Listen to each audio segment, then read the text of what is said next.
Hi there, my name is Nathan, and this is Welcome to the Human Experience. And today I'm going to talk about being human. The human condition is wild. It is wild. Look at the way we're living.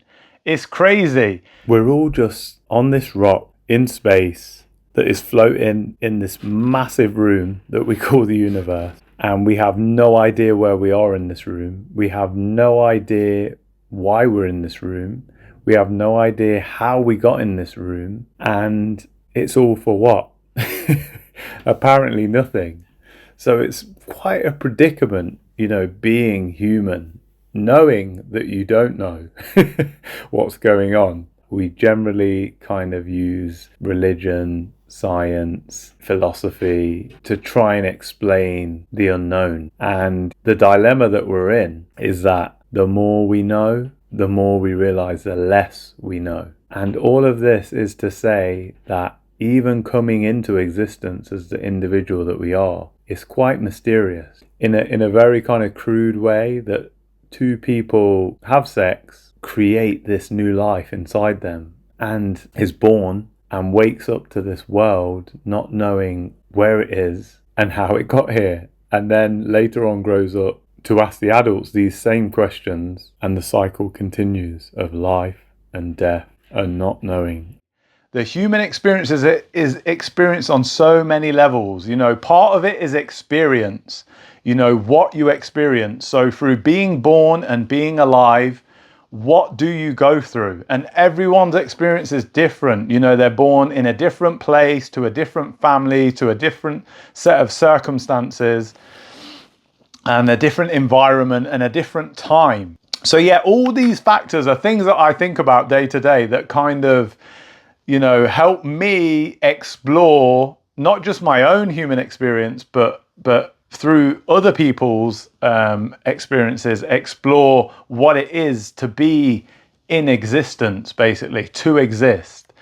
So yeah, as well as the experiences that you go through, aging and then death and relationships within your family, there's also characteristics. So your own kind of the lineage that you've come from within your family, the genetic makeup of yourself, that holds true with some aspects of the psychology of yourself, of your being, the traits of yourself kind of thing.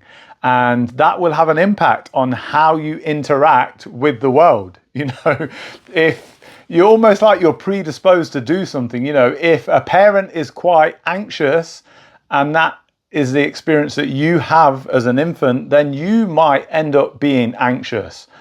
On the flip side, you might revert to something else because you don't want to be anxious. You might be more of a kind of get on with it attitude because you're kind of rebelling against that narrative that your parent gave you. And it can happen in so many ways. Like I say, a pushy parent can then either help a child to achieve greater than their potential in a moment, but it can also kind of be at a detriment of their reaching their potential because that pressure that the parent puts on them. So this is where I say, like, life is like a no-win. It's a no-win scenario and situation. So as well as your characteristics, the psychology of what you're going through, there's the circumstances. So I touched a bit on that with experience. The circumstances as in like what you're born into. So survival, that means different things in different countries. If you're in a developed country, then survival is more, say, just to sum it up, financial. If you're doing well financially, you're surviving. And then in some cases, people deem it a success. That narrative's changing now, obviously. That's changing within society, but that's a general census. And then if you're in a more developing country, then survival is not so much focused on finances as such, because that is not even available to you. It's more about literally feeding yourself or feeding your family, putting food on the table, having a shelter, and that can consume your being. Do you know what I mean? Like, you can just live a life of surviving day to day, and you see that in extreme cases in these slums or in these kind of even remote places where life is really harsh. It's actually the natural kind of environment that makes life harsh. But in our world, in more of the developed world, it's this artificial world. And this is what I wanted to touch on with the human condition and the reality that we seem to be in.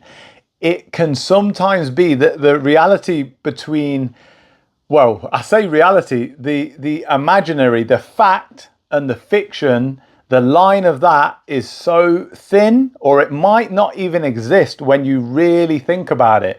Because basically what we do is we live in a world where there's plenty of facts, like that place is that country, this is hot, this is cold, this is good, this is bad, like as in rules and laws.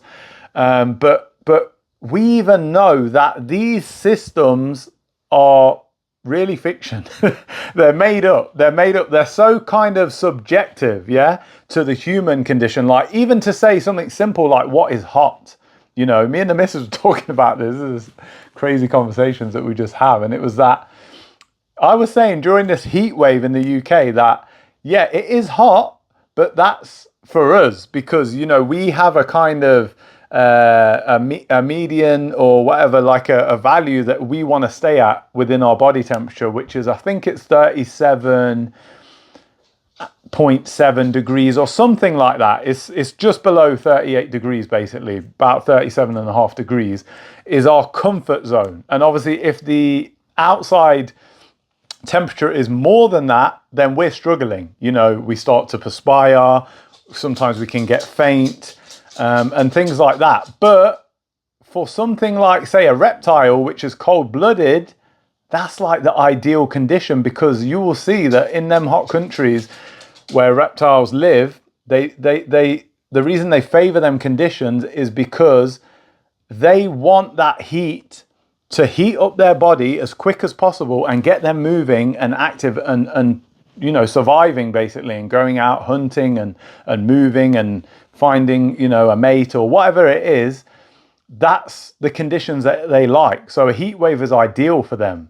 So yeah, talking about this line of fact and fiction, I was listening to this chat by an author and a writer called Alan Moore, and he was talking with someone. They were kind of debating, and they were talking about imagination and the fact that it's weird because there's this relationship between imagination and reality that is a lot of like fiction, whether it's science fiction or fantasy, is based on reality. You have to have some kind of grounding, like things exist that you take for granted in a story like Lord of the Rings or a Harry Potter, that there's gravity, for example, or there's day and night. Like there's things that we can relate to, even though if you think about it in our imagination, we could imagine anything, that we're living on the back of a giant turtle shell, like things like that come to mind.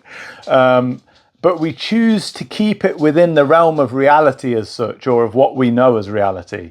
And even to say, when I go back to them rules that we have in our world of the laws and certain principles and traditions and cultural things that we follow, they're all made up. They're all made up. They're all fiction. They're all somebody else's story that has been told and has kind of held on, has been the popular opinion or something like that throughout time. And they come and go. This is why, when you look at like ancient history and you look at ancient religions, like the Egyptian kind of perspective on life and death, or their kind of gods and stuff like that, we don't take it seriously. But at the time they lived, that was very serious. Like that was what they followed. They followed that rule. They followed that doctrine, that written text or the hieroglyphics of how they saw life. And, later on, different religions have come in, and now we're in a state where, I think the general, again, census is that religion is followed by a large amount of the population within the world, but there's also like a movement towards a more open spiritual kind of path that almost seems like it is more ancient than the religions, if you know what I mean. It's like our natural intuition and feeling within ourselves about life, basically. So yeah, in that regard, when I think of things like that, like culture and traditions and religions, it's almost like life is a game, or it's a dream, or for some it's a nightmare, obviously, depending on what situation you're going through, whether you're really having a great time in life or a bad time.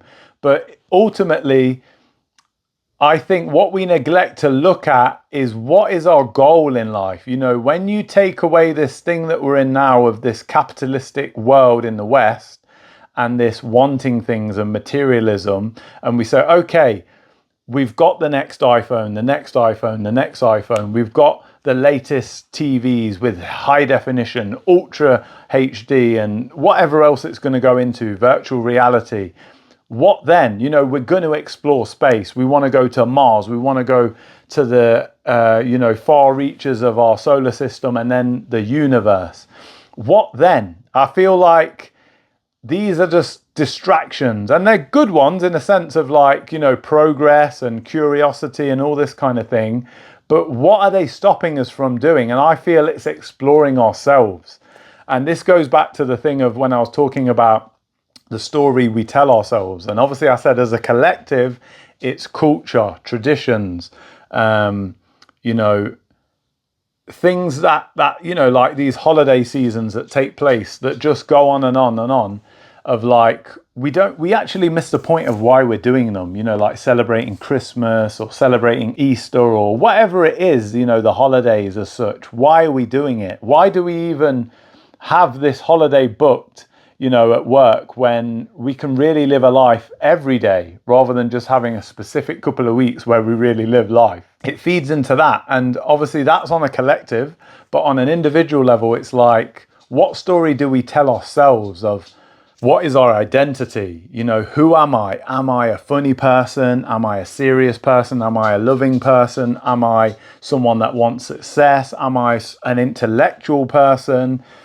Am I a sporty person? What is it? Am I into fashion, art? All these kind of things come into play. And it's like, they're the kind of things I think that are more important for us to explore ourselves then, not to get consumed by them, not to identify with them, but to use them as tools to explore the human experience and ultimately our own experience. Even the people that you're connected with, your family and friends, what is your place within that social structure? It's so hard for you to actually just think, what am I learning about myself? What do I know about myself? Because all these things, they kind of take you away from that. They're another form of distraction. So yeah, this story we tell ourselves, we're in this avatar, our body, and for argument's sake, we have this soul, which again I explore to be like just consciousness.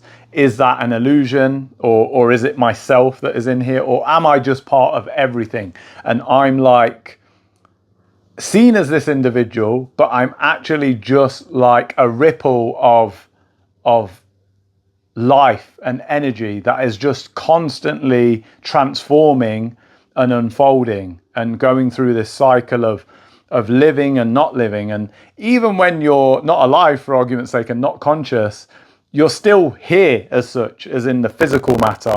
And then people obviously debate whether your soul enters another body or maybe goes into another life form like an animal or a plant or something like that, or even into the rocks and the rivers and the mountains. So yeah, it's so kind of complex, this experience, this human condition.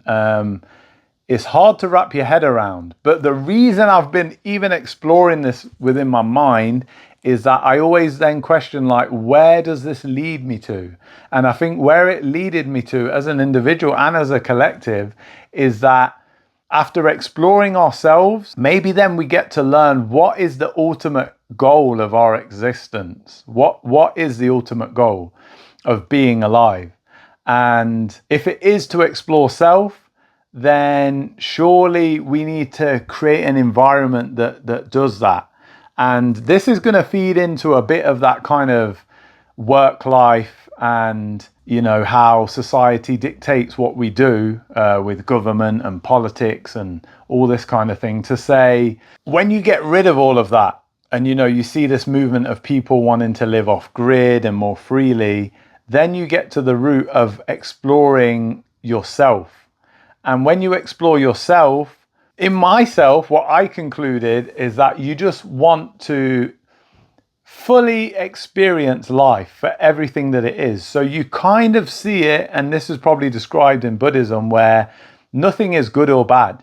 It's kind of just how you perceive it and how you react to it, but ultimately it's all unfolding. So yeah, I say all of this stuff about, reality and imagination and existence to say that because there are no rules as such, because we've made up the rules of what life should be now, in modern society, it's success, work, family, culture, tradition, all these kind of things, that maybe we can throw a bit of that rule book out the window.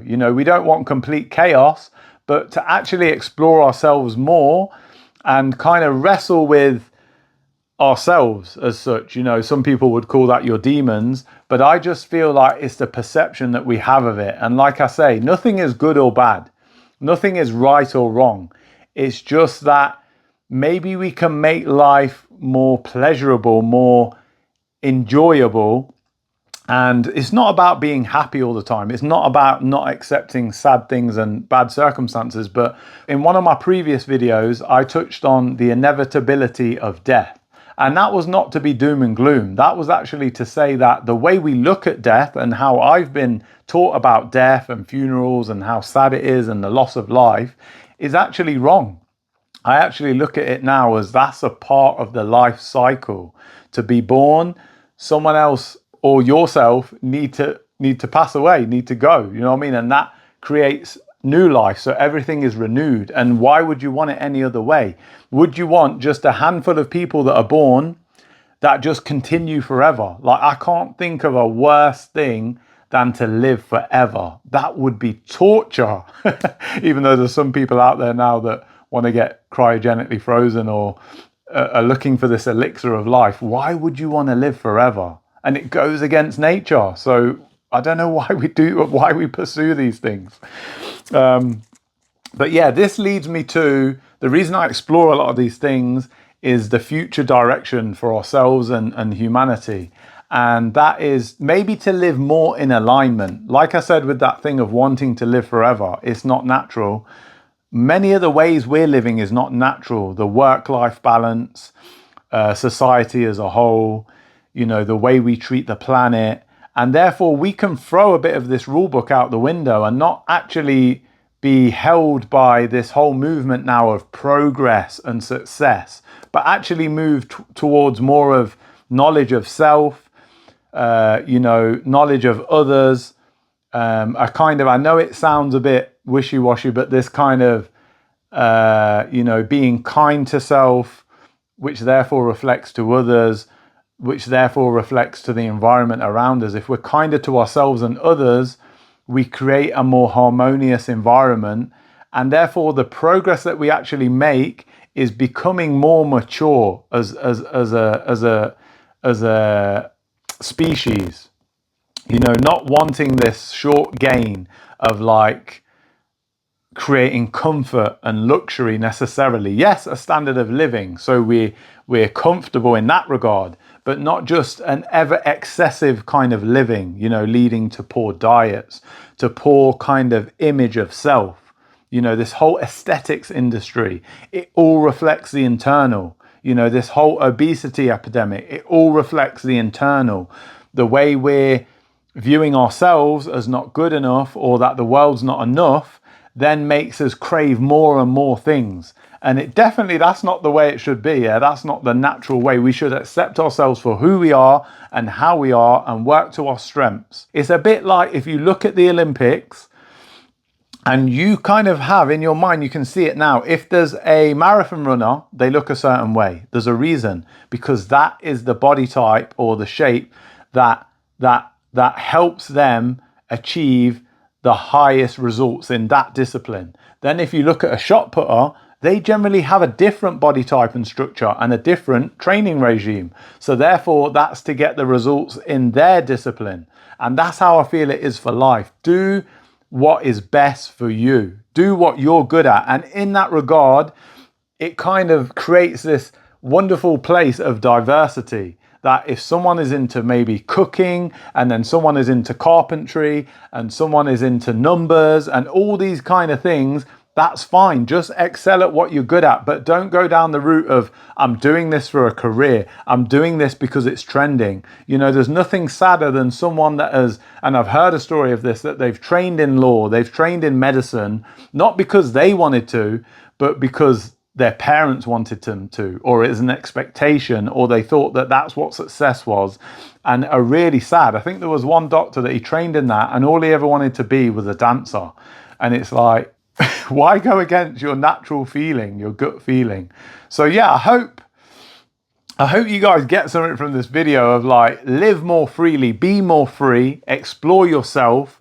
Don't look so down upon yourself for the expectations that are put on you by society, because it's all made up. It's all made up. There is no pressure. This is why I do these talks, because I want to talk to people openly about my kind of thoughts, my kind of maybe insecurities, and also my strengths, to say that just be yourself. You know, I wouldn't create this video unless I wanted to express myself to others, and that's part of who I am. Do you know what I mean? That's part of me. And I do this without the camera. You know, ask anyone at work, anyone in my family, any of my friends. I love to talk, but I also love to listen. Unfortunately, on this, I can't listen as such. But you know, I like to hear about other people's experiences, because everyone's life is different. And this is all to say, to take the pressure off yourself and just be. And I know it sounds so simple and so cliche, but just be who you are and do what you love to do, or as much as you can what you like to do. And there is always an element of survival. I'm still a realist. I have a normal job as such, whatever normal is. But I would love to live a more freer life, and that's what I'm aiming for, to have more free time to do the things that I like. But also I want to contribute to society. And that's the place a lot of us, I feel, would want to get to. So yeah, that's kind of wrapping it up now. Like I say, the main things to take away from this video is self-exploration. Learn about yourself. Learn what you like and what you don't like, what you want to do and what you don't want to do. Another one I wrote down is distraction. That is the key thing in our times right now. I think that's the hardest thing. Remember I said we haven't lived, well, myself, my generation, haven't lived through a war necessarily, or some kind of famine. But what we are living through is eternal distraction, with streaming platforms, endless music, endless events, endless films, endless content online. The trick is, you don't have to like ignore it all or try and avoid it all. You just have to tailor it to what's important to you. Use it as a tool. You know, if you have a passion and you follow someone online that has a similar passion, you're going to get a lot from that, whether it's gardening, whether it's DIY, whatever it is, you're going to get a lot from it. But that's when you choose to do something and not mindlessly, as they say, doom scroll or just consume. Don't let the consuming consume you. So yeah, thanks for your time, guys, on Welcome to the Human Experience, and I'll see you next time.